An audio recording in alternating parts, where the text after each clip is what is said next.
사무엘상 7장은 여호와 하나님의 언약궤를 빼앗겼다가 그것을 도로 찾은 이야기부터 시작이 됩니다.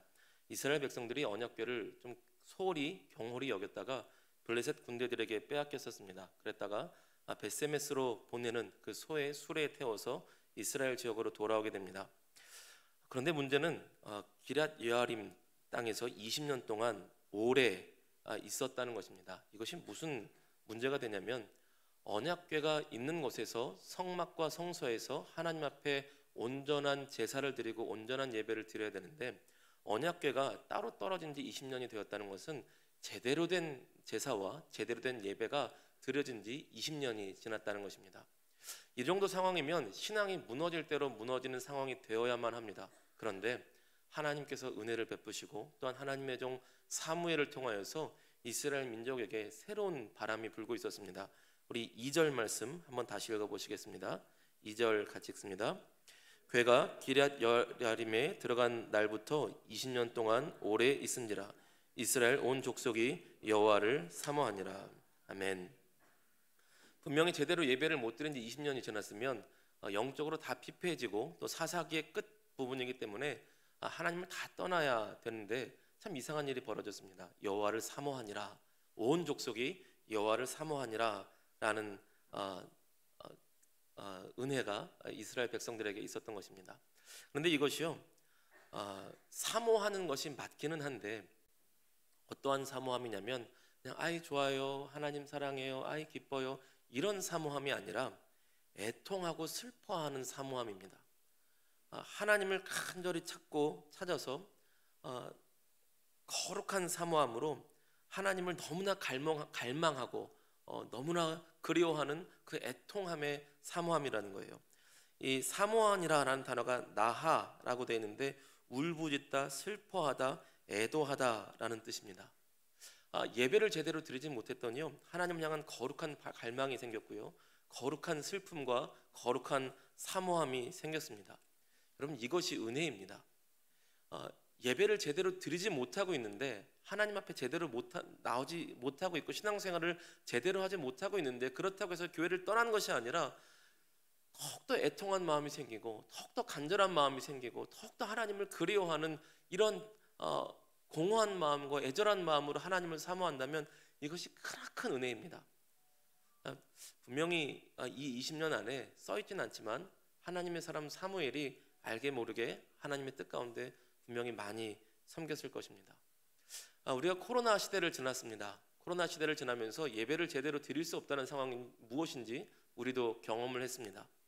예배를 제대로 드릴 수 없는 상황이 되자 어떤 분들은 나 자유 얻었네, 너 자유 얻었네 하면서 자유를 만끽하며 떠난 분들도 종종 계십니다. 참된 자유와 기쁨을 누릴 수 있노라 떠난 분도 계시고요.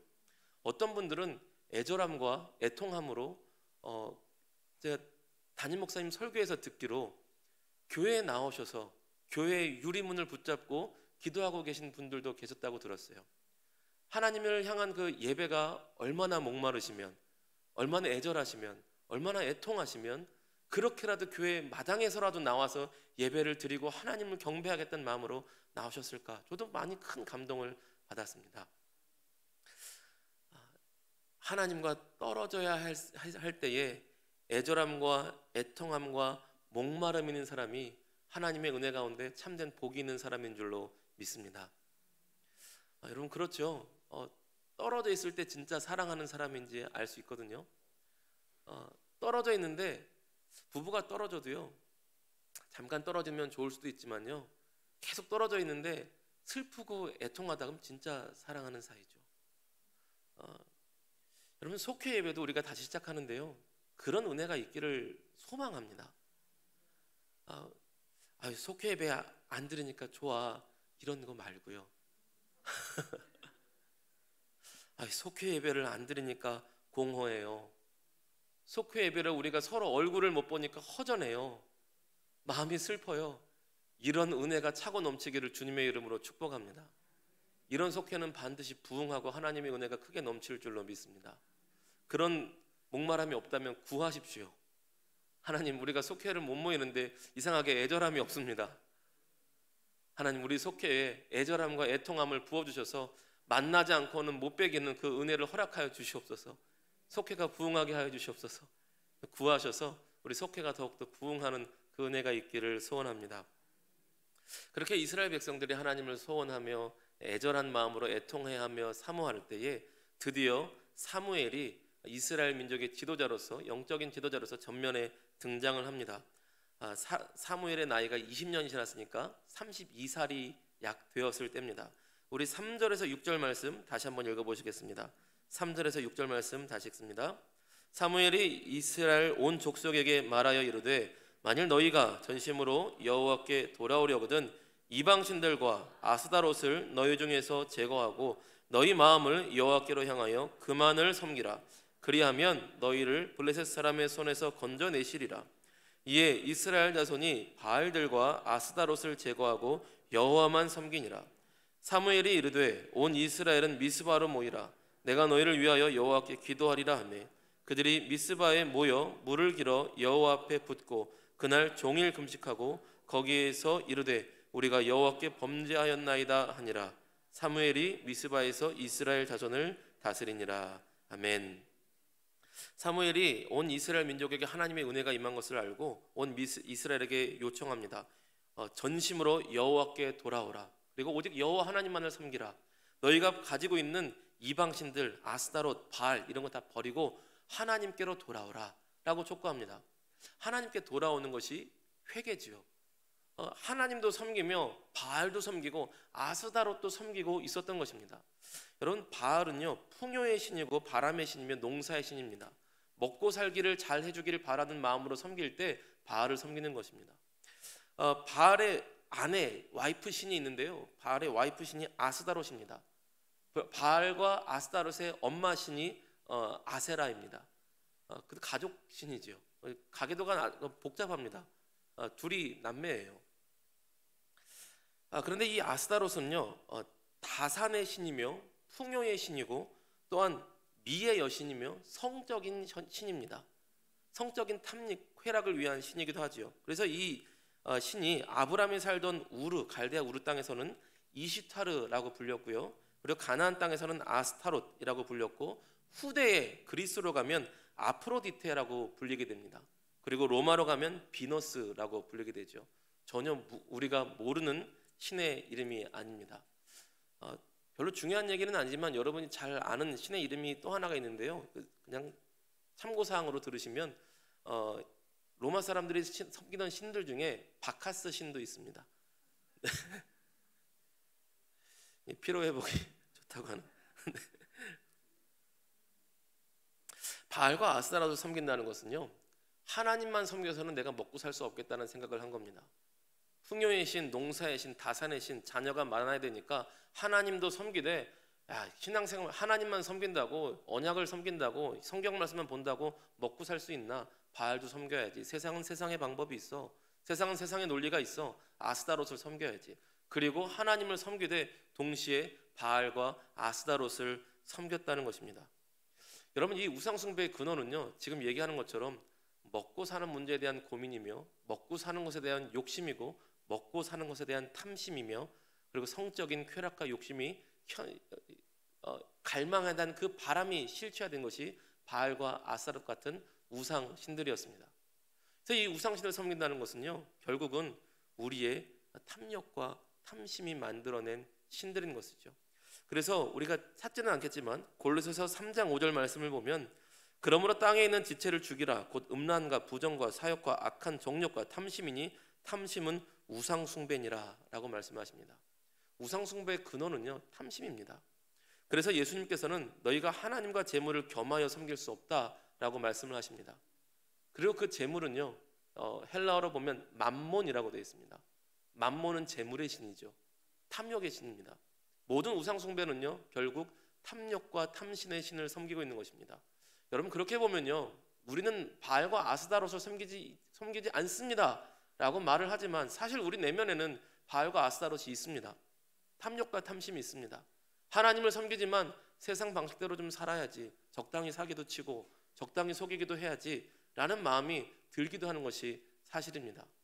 그래서 이스라엘 백성들이 하나님만 섬기기 위해 돌아온 것처럼 우리도 수없이 하나님께로만 돌아오는 회개의 과정이 필요합니다.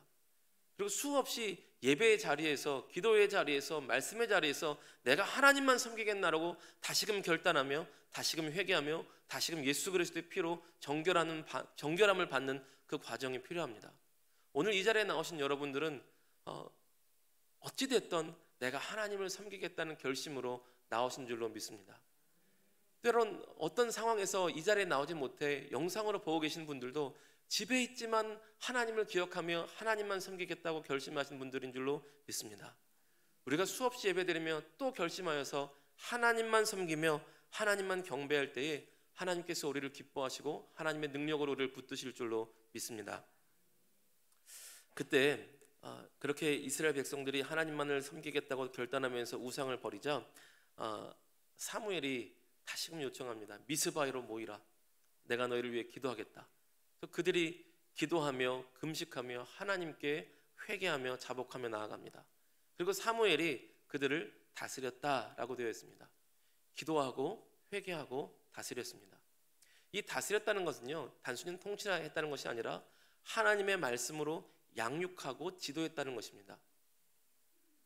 우리 동천감리교회에서 마침 하나님의 말씀으로 지도하고 양육하는 성경 공부반이 열리게 되었습니다. 놀랍죠? 저는 그것이 미스바와 같은 놀라운 부흥의 현장의 역사가 될 줄로 믿습니다. 구성을 보니까요, 여러분 구성을 잘 보셨는지 모르겠지만요, 굉장히 균형이 잘 맞아요. 이렇게 성경 공부반이 균형이 잘 맞는 교회가 또 있을까 싶을 만큼 너무나 균형이 잘 맞습니다. 제가 하는 성경은요, 신앙의 기초반이에요. 구약 성경이 이렇게 역사서가 있고 선지서가 있고 시편이 있구나, 아브라함이 있구나, 다윗이 있구나, 이게 기초적인 내용 하는 겁니다. 그래서 신앙의 연조가 좀 있는 분들이 오시면 싱거울 수도 있어요. 아직 기회가 늦지 않았습니다. 미리 말씀드렸어요. 솔직히 고백하면 저는 어성경 세미나에서 배운 적이 없습니다. 근데 그 책을 읽고 이 책이면 참 좋은 책이다 라는 정도로 그 책을 기준으로 성경 말씀을 나눌 정도 수준이에요. 그리고 이현재 목사님과 하는 로마서는요, 복음을 깊이 연구하려면 반드시 로마서를 연구하셔야 됩니다. 내가 복음에 대해서, 예수님의 보혈에 대해서, 구원에 대해서, 성령의 역사에 대해서, 예수님의 십자가와 성령에 대해서, 그리고 그것을 살아내는 과정에 대해서, 복음과 성령과 그 안에서 살아내는 삶, 복음의 핵심은요, 로마서에 다 있습니다.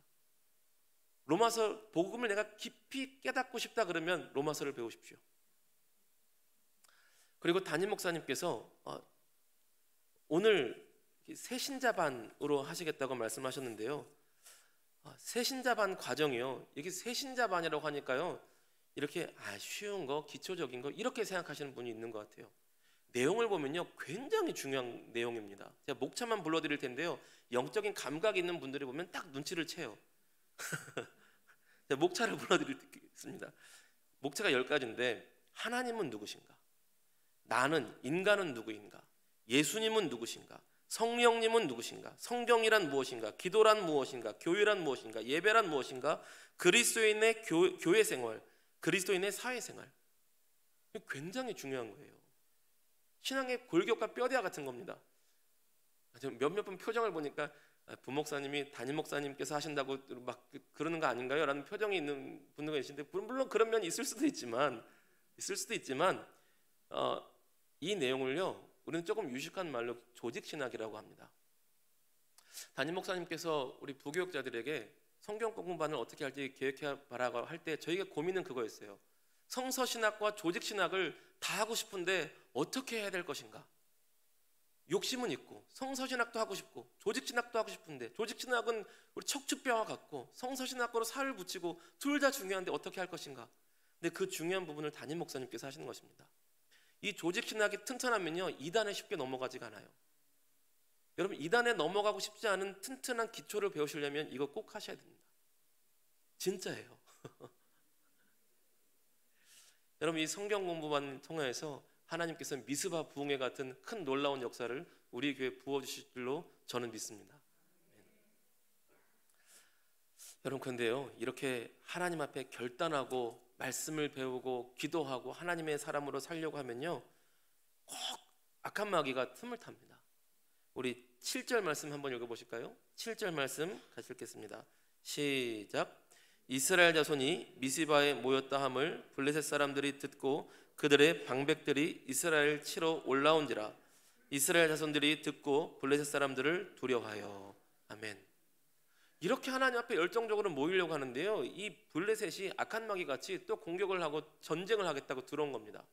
더군다나 금식기도 했는데, 다 모였는데 한 번에 죽을 수 있는 위험한 상황이 된 것입니다. 아까 아침에 아스타롯과 바알을 섬기는 게 현실적인 문제, 먹고 사는 문제에 대한 염려와 금신과 탐욕과 탐심이라 그랬는데, 그런 먹고 사는 문제에 대한 가장 큰 문제가 벌어지는 게 전쟁이죠. 전쟁보다 더 큰 문제는 없습니다. 우리가 지금도 러시아와 전쟁을 보면서 알지 않습니까? 먹고 사는 문제에 대한 현실적인 가장 큰 어려움은 전쟁입니다. 그런데 그 전쟁이 벌어진 것입니다. 이때 선택의 기로가 있는 것이죠. 하나님을 섬기겠다고 하다가 이런 일이 벌어졌는데 어떻게 될 것인가? 여러분이 예배를 잘 드리겠다, 성경을 읽겠다, 성경 공부하겠다, 기도하겠다 그러면요, 꼭 무슨 일이 생기는 경우가 있어요. 악한 마귀는 결코 가만두지 않습니다. 여러분, 그럴 때 어떻게 해야 되겠습니까? 에휴, 나는 예수 믿을 팔자가 안 되나 보다. 아유, 나는 기도할 팔자가 안 되나 보다. 나는 성경을 읽을 팔자가 안 되나 보다. 이러고 마귀에게 져야겠습니까? 아니죠. 악한 마귀야, 덤벼봐라. 네가 이것으로 시험 들게 하냐? 그럼 나는 새벽 기도 40일 작정하겠다. 나는 금요 기도에 40일 작정하겠다. 40번을 내가 안 쉬고 나오리라. 주일 성수하겠다. 죽어도 주일 성수하겠다. 하루에 내가 성경을 10장씩 읽겠다. 악한 마귀야, 덤벼봐라. 또 시험 들게 하느냐? 그럼 내가 더 하겠다. 금식 기도도 하겠다. 여러분, 이렇게 덤벼들면요, 악한 마귀도 우리를 결코 건들 수 없는 줄로 믿습니다. 하다 마귀가 지쳐 쓰러지게 만드는 거룩한 하나님의 사람들이 다 되시기를 주님의 이름으로 축복합니다. 여러분, 그래서 이스라엘 백성들은 사무엘 선지자여, 기도하소서, 우리가 나가서 싸우겠습니다. 마치 모세 때처럼 모세가 기도하고 여호수아와 이스라엘 백성들이 싸운 것처럼 당신은 기도하소서, 우리는 나가서 싸우겠습니다. 하나님의 도우심과 하나님의 역사하심을 믿고 여기서 불평하고 원망하고 하는 것이 아니라 하나님께 의탁하며 의지하며 나간 것입니다. 우리 8절에서 10절 말씀 한 번 더 읽어보시겠습니다. 8절에서 10절 같이 읽습니다. 이스라엘 자손이 사무엘에게 이르되 당신은 우리를 위하여 우리 하나님 여호와께 쉬지 말고 부르짖어 우리를 블레셋 사람들의 손에서 구원하시게 하소서 하니, 사무엘이 젖 먹는 어린 양 하나를 가져다가 온전한 번제를 여호와께 드리고 이스라엘을 위하여 여호와께 부르짖음에 여호와께서 응답하셨더라. 사무엘이 번제를 드릴 때에 블레셋 사람이 이스라엘과 싸우려고 가까이 오매 그날에 여호와께서 블레셋 사람에게 큰 우레를 발하여 그들을 어지럽게 하시니 그들이 이스라엘 앞에서 패한지라. 아멘.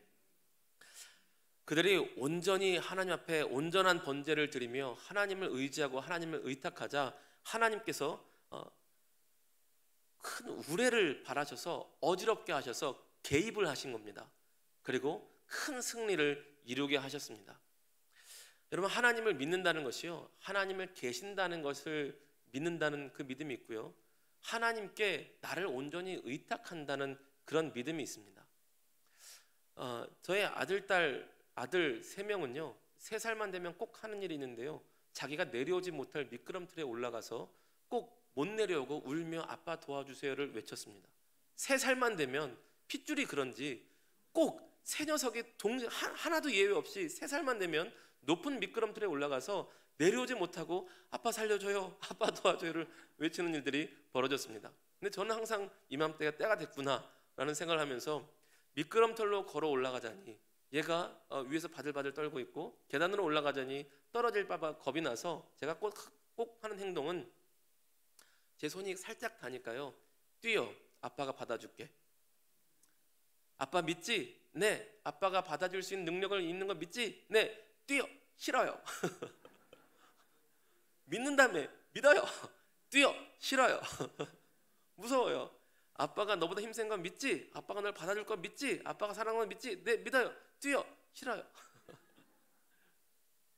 아빠가 있는 것도 믿고요, 아빠가 있는 능력이 있는 것도 믿지만 쉽게 몸을 던지지 못합니다. 물론 결국은 뛰어서 다 받아줬죠. 여러분, 우리가 하나님이 계신다는 것을 믿고요, 하나님 능력이 있다는 걸 믿지만 하나님 앞에 우리 온 인생을 던져서 믿는다는 것은 다른 문제입니다. 참 어려워요. 우리의 생사 화복을 다 의탁해서 하나님께 내 인생을 온전히 드린다는 것은 참 어렵습니다. 드렸다가 이렇게 환난과 역경이 있을 수도 있습니다. 그러나 그렇게 하나님 앞에 온전히 의탁해서 드릴 때 오늘 말씀처럼 하나님께서는 반드시 개입하시고 반드시 역사하시고 반드시 품어주시며 반드시 받아주시고 그 인생을 하나님 안에서 복되게 하실 줄로 믿습니다. 그리고 여기서 드디어 에베네셀의 고백이 나옵니다. 우리 11절에서 14절 말씀, 마지막까지 말씀 읽겠습니다.